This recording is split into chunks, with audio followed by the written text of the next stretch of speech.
ധന്യ, ഈ പാകിസ്ഥാനിൽ ഇന്ത്യൻ സൈന്യം ഇറങ്ങി എന്നൊക്കെയുള്ള വാർത്തകളൊക്കെ വരുന്നുണ്ട്. അതിന്റെ യാഥാർത്ഥ്യം എന്താണ്? പാകിസ്ഥാനിൽ ഇന്ത്യൻ സൈന്യം ഇറങ്ങാൻ സാധ്യതയുണ്ട് ബിനു. കാരണം ഈ റാണ ഇപ്പോൾ NIA കസ്റ്റഡിയിലാണല്ലോ. അപ്പൊ റാണയിൽ നിന്ന് ഒരു ദിവസം 8 മുതൽ 10 മണിക്കൂർ വരെയാണ് റാണയെ ചോദ്യം ചെയ്യുന്നത്. റാണയെ ചോദ്യം ചെയ്യുന്ന സമയത്ത് അന്ന് ഭരിച്ചിരുന്നത് UPA സർക്കാരാണ്, ഇന്ത്യ ഭരിച്ചിരുന്നത്. അപ്പൊ ആ സമയത്ത് ഈ മുംബൈ ഭീകരാക്രമണം നടന്ന് 3 ദിവസം കഴിഞ്ഞപ്പോൾ പിന്നെ ദിഗ്വിജയ് സിംഗ് ഒരു പുസ്തകം ഇറക്കി. ആ പുസ്തകത്തിൽ ബോളിവുഡിലെ ചില നടന്മാരടക്കം ആ പുസ്തക പ്രകാശനത്തിൽ ഉണ്ടായിരുന്നു. അതായത് RSSന് ഈ ഭീകരാക്രമണത്തിൽ ബന്ധമുണ്ട് എന്ന് പറഞ്ഞുകൊണ്ടാണ് ആ പുസ്തകം ഇറങ്ങിയത്. അപ്പോൾ അതുമായി ബന്ധപ്പെട്ട് പിന്നീട് ഇപ്പം അതിന്റെ പിന്നിലുള്ള അന്വേഷണങ്ങളൊക്കെ ഇപ്പം നടക്കുന്നുണ്ട്. അപ്പോൾ ഈ റാണയ്ക്ക് പാകിസ്ഥാൻ ബന്ധമില്ല, അല്ലെങ്കിൽ റാണ ഇതിലേക്ക് വരരുത് എന്ന് പറഞ്ഞുകൊണ്ടാണ് നമ്മൾ പല ടോക്കിലും പറഞ്ഞതുപോലെ ഈ കലാപകാരികൾക്ക്, അക്രമകാരികൾക്കെല്ലാം ചരടും ഈ കുങ്കുമൊക്കെ ഇട്ടവരെ ഇതിലേക്ക് ഇറക്കി വിട്ടത്.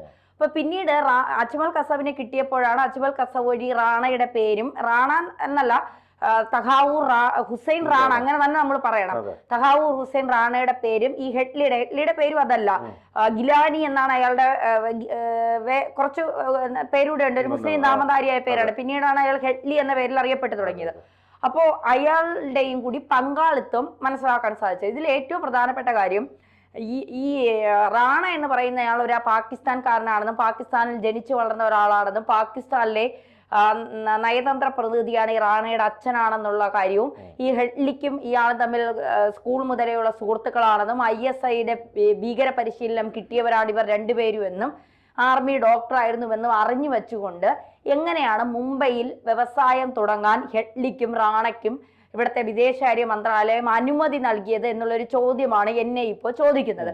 അതിനുള്ള വ്യക്തമായ ഉത്തരം റാണയിൽ നിന്ന് കിട്ടി എന്നുള്ള വിവരങ്ങളാണ് പുറത്തു വരുന്നത്.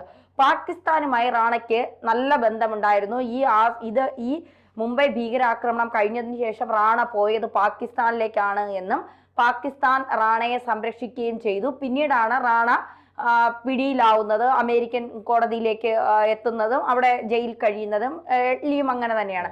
ഒരിടത്തും റാണയുടെ പേര് വരാതിരിക്കാനും പാകിസ്ഥാനുമായുള്ള ബന്ധം വരാതിരിക്കാനും റാണയും ഹെഡ്ലിയും പാകിസ്ഥാനും ശ്രദ്ധിച്ചിരുന്നു എന്നുള്ളതാണ്. പക്ഷെ ഇപ്പോ പുറത്തു വരുന്ന വിവരങ്ങൾ അനുസരിച്ച് കേരളത്തിൽ ഇതിന്റെ അടിവേരുകൾ ഉണ്ട്, ഇപ്പോഴും നിലനിൽക്കുന്നു.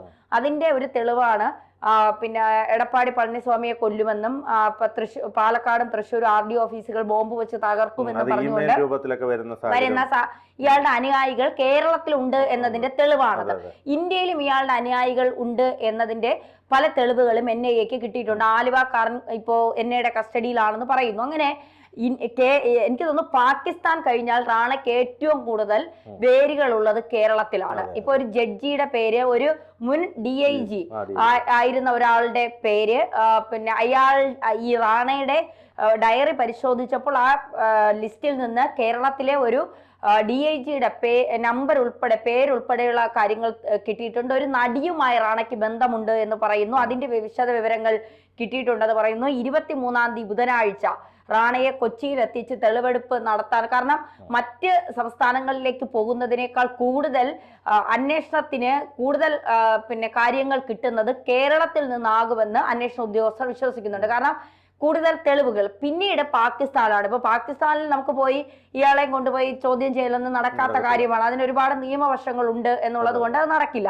പക്ഷെ ഇയാൾ പാകിസ്ഥാനിൽ ഇരുന്നു കൊണ്ടാണ് ഇന്ത്യയിലെ നവംബർ 26-ാം തീയതി ഇന്ത്യയിൽ മഹാദുരന്തം ഉണ്ടാക്കാനായി, അല്ലെ ഇന്ത്യ മറക്കാൻ ആഗ്രഹിക്കുന്ന ഒരു മഹാദുരന്തം ആസൂത്രണം ചെയ്തത് പാകിസ്ഥാനിൽ ഇരുന്നു കൊണ്ടാണ്. അപ്പോൾ പലപ്പോഴും പറയുന്നുണ്ട് പാകിസ്ഥാൻ ഈ തീവ്രവാദികളെ വളർത്തുകയാണ്, പാകിസ്ഥാൻ പിച്ചച്ചട്ടി എടുക്കുകയാണ്, സാമ്പത്തികമായി അധപ്പതിച്ചുകൊണ്ടിരിക്കുകയാണ് പാകിസ്ഥാൻ. ഒരു നിലയിലും പാകിസ്ഥാൻ മുന്നോട്ട് വരുന്നില്ല. പക്ഷേ പല ബാങ്കുകളിൽ നിന്ന് കടമെടുത്ത് IS ഭീകരരെ തീറ്റിപ്പോറ്റുകയും അവർക്ക് ആയുധങ്ങൾ വാങ്ങി നൽകി അവരെ പരിശീലിപ്പിക്കുകയും ചെയ്യുന്നത് ഇന്ത്യയാണ് അവരുടെ ശത്രു. അപ്പൊ ഇന്ത്യയെ തകർക്കണം. അത് തീവ്രവാദികളെ നുഴഞ്ഞു കയറ്റിയും പലയിടത്തും അക്രമം ഉണ്ടാക്കിയും ജനങ്ങളെ തമ്മിൽ തല്ലിച്ചും കലാപമുണ്ടാക്കിയും മതത്തിന്റെ പേരിലുമൊക്കെ ജനങ്ങളെ തീർക്കുക എന്നുള്ളത്, ഇന്ത്യയെ തകർക്കുക എന്നുള്ളതാണ് പാകിസ്ഥാന്റെ ലക്ഷ്യം. അത് റാണയിലൂടെ ഇന്ത്യക്ക് മനസ്സിലായി. ഇന്ത്യ ഒരിക്കൽ താക്കീത് നൽകിയതാണ്, മുംബൈ ഭീകരാക്രമണത്തിൽ എന്തെങ്കിലും പങ്ക് പാകിസ്ഥാൻ ഉണ്ട് എങ്കിൽ പിന്നീട് ഈ തരത്തിലായിരിക്കില്ല പാകിസ്ഥാനോടുള്ള ഞങ്ങളുടെ നിലപാട് സമീപനവും എന്നുള്ളത്. ഇപ്പോ അത് കൃത്യമായി ഇന്ത്യ നടപ്പിലാക്കാൻ വന്നത്. പെട്ടെന്ന് ഇന്ത്യയിൽ പാകിസ്ഥാനിലേക്ക് കയറി നമുക്ക് അറ്റാക്ക് ചെയ്യാൻ പറ്റില്ല. ഒരു രാജ്യത്തോട് പെട്ടെന്ന് ഒരിക്കലും ഇന്ത്യ പാകിസ്ഥാനോട് യുദ്ധം ചെയ്തിട്ടില്ല. എപ്പോഴും പാകിസ്ഥാനാണ് ഇന്ത്യയോട് മുട്ടാൻ വന്ന സമയത്താണ് ഇന്ത്യ തിരിച്ചടിച്ചിട്ടുള്ളതൊക്കെ. അപ്പം ഈ ഒരു കാര്യത്തിൽ, തീവ്രവാദത്തിന്റെ കാര്യത്തിൽ നമ്മുടെ പ്രധാനമന്ത്രി എല്ലാ രാജ്യങ്ങളിലും പോയി എടുക്കുന്ന നിലപാട് തെറ്റിക്കുന്ന രീതിയാണ് പാകിസ്ഥാന്റെ ഭാഗത്തു നിന്നുണ്ടായിരിക്കുന്നത്. റാണയെ സഹായിച്ചതും റാണയ്ക്ക് വേണ്ടി ഞങ്ങൾക്ക് റാണയെ അറിയില്ല എന്ന് പറയുമ്പോഴൊക്കെ റാണ പാകിസ്ഥാൻ സുരക്ഷിതനായിരുന്നു എന്നാണ് ഇപ്പോൾ ലഭിക്കുന്ന വിവരങ്ങൾ. പാകിസ്ഥാൻ ഇത് നിഷേധിക്കുമ്പോൾ പോലും റാണയുടെ വേരുകൾ അല്ലെങ്കിൽ റാണ എത്രമാത്രം പാകിസ്ഥാനുമായി ബന്ധമുണ്ടായിരുന്നു എന്നുള്ളതൊക്കെ നമുക്ക് വ്യക്തമായി തെളിയുന്നുണ്ട്. അതുപോലെ തന്നെ ഈ ഇന്ത്യയിൽ വന്നപ്പോഴുള്ളത്, അതോടൊപ്പം തന്നെ കേരളത്തിൽ താമസം അടക്കമുള്ള കാര്യങ്ങളിലൊക്കെ പാകിസ്ഥാന് വ്യക്തമായ ബോധ്യമുണ്ട്. അതെ, തീർച്ചയായിട്ടും. മാത്രമല്ല 88 ഫോൺ കോളുകൾ ഈ റാണയും ഹെഡ്ലിയും തമ്മിൽ വിളിച്ചിട്ടുണ്ട് എന്നാണ് കോഡ് ഭാഷയിൽ. അതൊക്കെ ഇപ്പൊ റിക്കവർ ചെയ്തെടുക്കാനുള്ള നടപടിയിലേക്ക്. കാരണം ഇത് ഒരു മാസം കൊണ്ടോ 2 മാസം കൊണ്ടോ 3 മാസം കൊണ്ടോ കണ്ടെത്താൻ കഴിയുന്ന കാര്യങ്ങളല്ല. കാരണം ഇയാൾ ഇന്ത്യ മുഴുവൻ സഞ്ചരിച്ചിട്ടുണ്ട്. അപ്പോൾ ഈ സഞ്ചരിച്ച സ്ഥലങ്ങളിലേക്ക് മുഴുവൻ ഇയാളെയും കൊണ്ട് തെളിവെടുപ്പിന് പോകണം. അപ്പൊ അതിന്റെ ഒരു എന്താ പറയുക, ഒരു സാധ്യത കുറവ്. കാരണം അത്രയും സുരക്ഷിതമായി വേണം കൊണ്ടുപോകാൻ. ഇപ്പൊ കേരളത്തിൽ കൊണ്ടുവന്നാലും ഇയാളുടെ അനുയായികൾ എവിടെയൊക്കെ ഉണ്ട് എന്നറിയില്ല. ഇയാൾക്ക് എന്തെങ്കിലും ഇന്ത്യയുടെ കയ്യിലിരിക്കുമ്പോൾ ഇയാൾക്ക് എന്തെങ്കിലും സംഭവിച്ചാൽ അതിന്റെ നാണക്കേട് കൂടി ഇന്ത്യക്കുണ്ട്.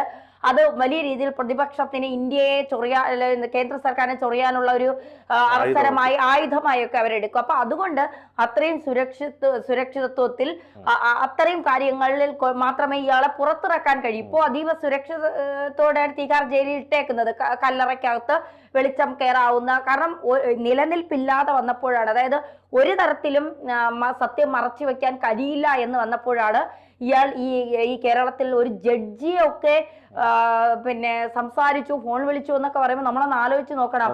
കേരളത്തിന്റെ നിയമവ്യവസ്ഥയെ പോലും ഇയാൾ വെല്ലുവിളിക്കുക മാത്രമല്ല, ഇയാൾ കച്ചവട രൂപേണ വിലക്കെടുക്കാൻ ഇയാൾ ശ്രമിച്ചു എന്ന് വേണം നമ്മൾ കരുതാൻ. ഒരു DIG ഒരു പച്ചവെളിച്ചം, പിന്നെ കേരളത്തിലെ പോലീസുകാർക്കിടയിൽ പച്ചവെളിച്ചം രൂപപ്പെടുത്താൻ സഹായിച്ച ഒരു പോലീസ് ഉദ്യോഗസ്ഥന്റെ നമ്പർ ഉണ്ട് എന്ന് പറയുമ്പോൾ ഏത് തരത്തിലായിരിക്കാം, അയാൾ ആരാണെന്നൊക്കെ നമുക്ക് ഊഹിക്കാവുന്നതേ ഉള്ളൂ. അതുപോലെ തന്നെയാണ് ഇയാളുടെ മലയാള സിനിമയിലകത്ത് ഇയാളുടെ ബന്ധങ്ങൾ. ഇയാൾ മുംബൈയിൽ പല ഭാഗത്തും സഞ്ചരിച്ചിട്ടുണ്ട്. അപ്പൊ മുംബൈയുമായി ബന്ധപ്പെട്ട് പറയുമ്പോൾ മലയാളത്തിലെ പല നടന്മാരുടെയും വിഹാര കേന്ദ്രം മുംബൈയാണ്.